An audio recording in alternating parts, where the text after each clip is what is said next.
When the Rogue was first introduced in 2008, it was Nissan's long-awaited answer to vehicles like the RAV4 and CR-V.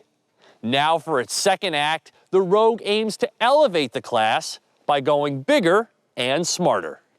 Resembling a baby Pathfinder, the Rogue sheds its dowdy body for this self-assertive design, beaming with chrome, LEDs, and turbine wheels. It rides on a lengthened wheelbase and is wider and taller than the outgoing model, which lives on as an import from Japan, at least for now, as the Rogue Select. This Rogue is born in Tennessee and is shorter than before, loses about 1 inch of ground clearance, and tops 3,600 pounds for the first time.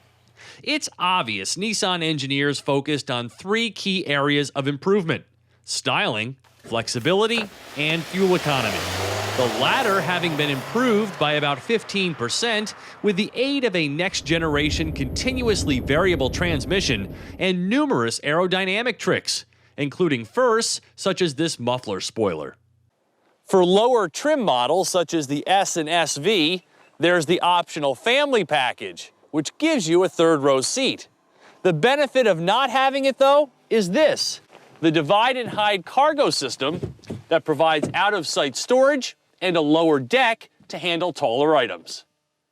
This top-level SL trim comes standard with divide and hide, and I love it. The oft-forgotten-about cargo space is revolutionized here, allowing for the easy creation of various sections to keep items separate, a deeper well to give you a few more inches of clearance, and a 40-20-40 split to the rear seats. You can create a shelf with removable handles, and the front passenger seat reclines to a nearly flat position for carrying longer items. And with the Easy Flex seating system, 3 rear passengers can ride in comfort with slide and recline features.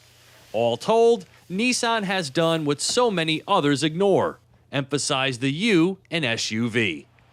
But something encouraged Nissan to forego the more luxurious driving feel of the previous model, instead opting for faux sportiness.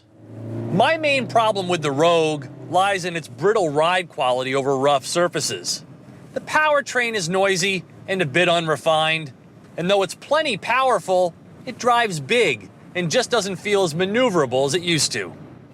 The 170-horse 2.5-liter four-cylinder carries over, but the CVT leads to unpleasant acceleration sounds, and despite a host of new chassis control measures, the Rogue has largely lost its polished drivability.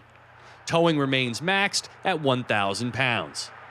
That being said, the good considerably outweighs the bad, and most shoppers will likely favor the Rogue's generous space, usefulness, bold styling, and exceptional fuel economy over how it feels from behind the wheel. Gas mileage for this all-wheel drive example is 25 mpg city, 32 highway. The SL model, with the benefit of the $2,000 premium package, contains all of today's high-tech safety features, including blind spot warning and an around-view monitor that'll be your best friend in parking lots. On the luxury side, this new infotainment unit is much better than in other Nissans I've tested recently and includes smartphone apps. There's a huge moonroof, Nissan's acclaimed zero-gravity front seats with specialized warmers, a Bose audio system, and eye-pleasing modern displays. The only demerits come in the big floppy sun visors and a poorly placed parking brake pedal. Otherwise, the Rogue SL all-wheel drive has all of the goodies. Pricing starts at $23,350 and climbs to $32,395 for a fully optioned SL all-wheel drive like this. Depending upon where your priorities lie, the 2014 Rogue could be just what you need. For TestDriveNow.com, I'm Steve Hammis.